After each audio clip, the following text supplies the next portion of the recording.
Then, let me show you another one. Okay? That's another one. Now this is your Umar Johnson. Okay? Umar Johnson continued his line of work. And guess what? All of them are ops, all of them are agents, all of them they are dealing with the system. They created them. See how that worked?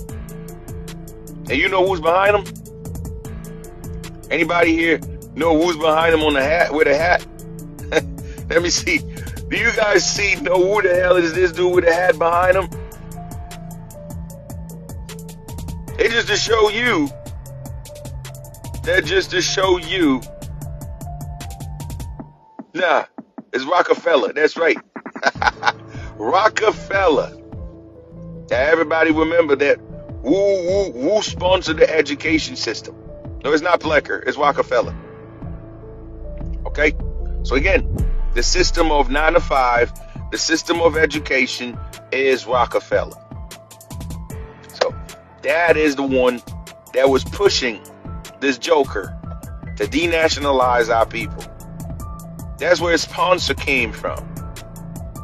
Now you get it.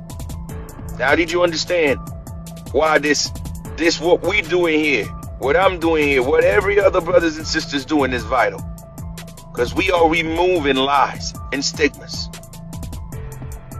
I always tell people, man, you don't have to believe me. Ayana, appreciate you, gorgeous. You don't have to believe a thing I'm saying. I just simply make you make sense out of it. Okay? And like I said, this dude was trying to get help from Selassie, the emperor. And he said no. If Selassie didn't tell him no, they would have moved forward with the project. And the project is to mass deportation, mass removing our people all over, because he was getting sponsored to do that.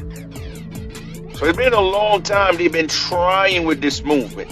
And this is why people like Umar, I don't respect him. And I mean, listen, the ancestors always find a way to take.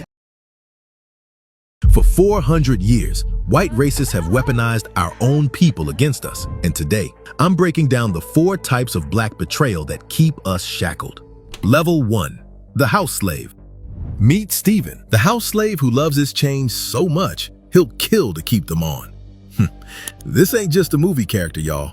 This is the blueprint for the most toxic black person in America. That's who the hell you calling Snowball, hoss boy? I'll snatch your black off that nag down here in the mud so fast make your head. Steven. See, Stephen don't just serve white people. He is a white racist in black skin.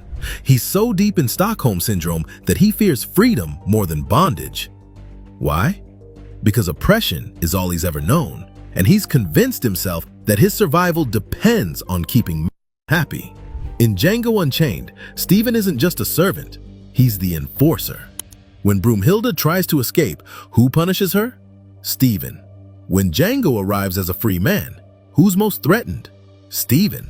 This man has so internalized his oppression that he sees other black people's freedom as a personal attack on his identity. Sound familiar? That's Uncle Ruckus, the cartoon version of what's very real in our community. These are the black folks who will police you for being too black, who mock our culture to get white folks to pat them on the head and say, "You're one of the good ones." But this isn't just comedy, people. This is psychological warfare. The house slave mentality runs so deep that these individuals will literally work against their own people's interests to maintain their position in the white power structure. Herschel Walker literally said, "Black families don't need fathers because we had strong women."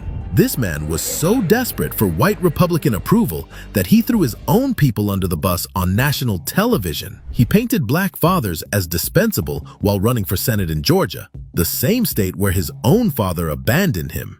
But here's where it gets really sick. Walker wasn't just talking to white Republicans. He was talking to black mothers, telling them they should be grateful to struggle alone. He was telling black children that they don't deserve fathers. Also, he could get a pat on the head from people who will never truly accept him. The house slave doesn't just hurt us through their actions. They poison our minds with self-hatred. They teach our children that being black is something to overcome, not something to celebrate. They turn our survival mechanisms into weapons against ourselves. Here's what makes the house slaves so dangerous. They convince white people that racism isn't the problem. We are. They give oppressors permission to keep oppressing because, see, even they agree with us. Remember, Stephen wasn't just loyal to Calvin Candy. He was more racist than his master. When the house exploded at the end of Django, it wasn't just a building burning down. It was the destruction of an entire system that depended on black people policing other black people. And that's why this mentality is the foundation of all the other levels. Every other type of black betrayal starts with this basic premise, that white approval is more valuable than black liberation. Before we get to the next level, if you're